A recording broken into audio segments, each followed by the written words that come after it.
একটা বিবাহিত মেয়ের সব থেকে বড় শান্তির বা স্পেসের জায়গা কোনটা জানেন?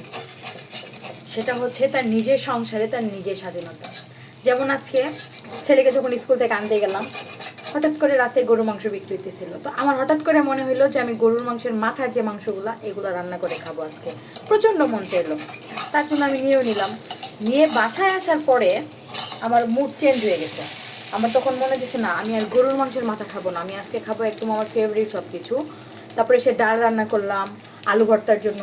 এই যে আলু ভর্তার এগুলো প্রিপারেশন করে নিছি। তারপরে দেখাই, এই যে আলু ভাজা করছি। আরও মনে হইতেছিল যে আলু ভাজা শুধু না, সাথে একটু ডিম ভাজিও, তার জন্য এই যে ডিম ভাজাও শুধু এটাই না, তারপরে মনে হইতেছে না একটু বাঁধাকপির ভর্তা হইলে মনে আরও বেশি ভালো লাগতো। জানি না কেন আজকে এমন মনে হইতেছে, আমি কখনো এত বেশি একবারে খাই না। তো এখন আমি এই যে বাঁধাকপিটা অলরেডি বেটে রাখছি, এখন এটাও ভর্তা। আর এই যে এত কিছু রান্না করলাম এর জন্য যে কারো কাছে আমার কোনো কৈফিয়ত দিতে হইতেছে না বা খারাপ কোনো কথা শুনতে হইতেছে না। এখানেই দিন শেষে না আমার সার্থকতা, শুধু আমার না, প্রতিটা সংসারী মেয়েরই মনে হয় এরকম হয়। তো আমার কাছে এটাই শান্তি।